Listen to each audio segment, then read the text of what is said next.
మీ చేతుల మీద మూసి river development front ఎవరు అడ్డం వచ్చినా నిర్మించి 55 కిలోమీటర్ల మూసి రివర్ డెవలప్మెంట్ ఫ్రంట్ మీ చేతుల మీదుగా నిర్మించి ప్రపంచానికి ఆదర్శంగా నిలబెడతాం.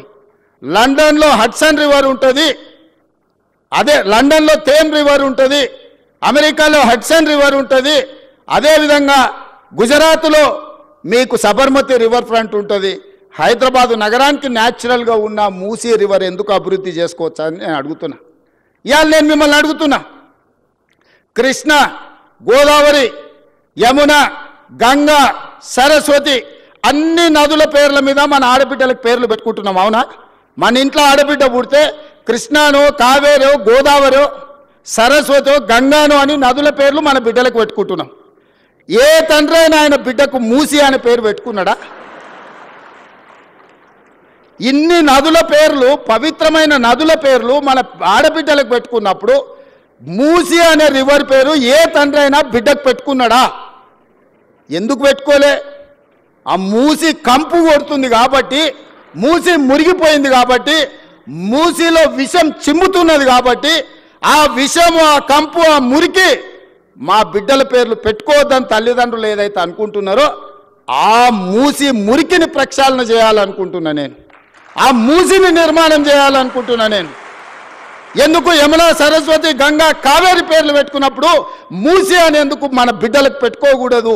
ఆ మూసిని అద్భుతంగా నిర్మించినప్పుడు తప్పకుండా తల్లిదండ్రులు వాళ్ళ బిడ్డల పేర్లు మూసి అని పెట్టుకుంటారు. అంత అద్భుతమైన నిర్మాణం మనం చేసుకుందాం. నిర్మాణ క్రమంలో మల్లన్న సాగర్లో 14 ఊర్లను ఖాళీ చేసి 60,000 ఎకరాలు మల్లన్న సాగర్లో ల్యాండ్ ఎక్వేషన్ జరగలేదా? కొండ పోచమ్మలో జరగలేదా? రంగనాయక సాగర్లో ల్యాండ్ ఎక్వేషన్ జరగలేదా?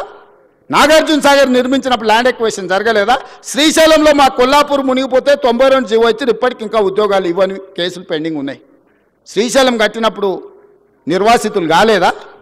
ఇవాళ మూసి నిర్మాణం చేస్తే కూడా కొన్ని వేల మంది, 5,000 మందో 10,000 కుటుంబాల్లో నిర్వాసితులు అయితే నిర్వాసితులను ఎట్లా ఆదుకోవాలో సలహా చెప్పండి అని నేను అడుగుతున్నా.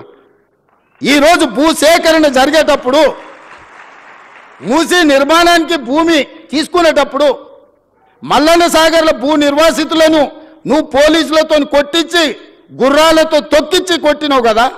ఇవాళ వాళ్ళందరినీ హక్కున పెట్టి చేర్చుకోవడానికి అధికారులను ఇళ్ళు పంపించి వాళ్ళకి డబుల్ బెడ్రూమ్ ఇల్లు ఇచ్చి, తొవ్వ ఖర్చులకి 25,000 ఇచ్చి వాళ్ళకు ఉద్యోగ ఉపాధి అవకాశాలు కల్పించడానికి నేను ఏర్పాట్లు చేస్తున్నా. ఇదేమన్నా తప్ప? వాళ్ళ పిల్లలు వాళ్ళు మూసీలో బతికినరు, మురికిల్లే బతికినరు, మురికిల్లే చచ్చిపోయారు. రేపు వాళ్ళ పిల్లలు కూడా ఆ మురికిల్లే పెరిగి మురికిల్లే చచ్చిపోయి మురికిల్లే ఉండాలన్న వాళ్ళు. ఆ మూసీలు ఉన్న వాళ్ళకు మంచి జీవితం ఉండొద్దా? వాళ్ళ పిల్లలు చదువుకోవద్దా? వాళ్ళు బాగుపడొద్దా? వాళ్ళందరినీ బాగు చేసే బాధ్యత ప్రభుత్వం తీసుకుందామని నేను చెప్తున్నా. మూసీలో మొత్తం 10,000 కుటుంబాలు ఉన్నాయి. 6 నెలల నుంచి ఎన్యూమరేట్ చేయించిన 33 టీంలను పెట్టి ఇల్లు పోయి ప్రతి వాళ్ళ వివరాలు సేకరించి, ప్రతి వాళ్ళ ఆధార్ కార్డు తీసుకొని, ప్రతి కుటుంబం యొక్క వివరాలు 33 టీంలు 6 నెలల నుంచి ఇల్లు పోయి తిరిగి తీసుకొచ్చినాం. ఇప్పుడు అవేర్నెస్ ప్రోగ్రాంలో గోడ మీద మార్కింగ్ చేస్తున్నాం. ఇక్కడి వరకు మూసి రివర్ బెడ్ ఉన్నది, ఆ పైన బఫర్ జోన్ ఉన్నది.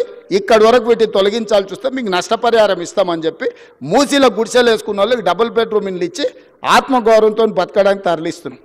బఫర్ జోన్లో ఉన్న వాళ్ళని ఏ విధంగా ఆదుకోవాలనో ఆలోచన చేస్తున్నాం.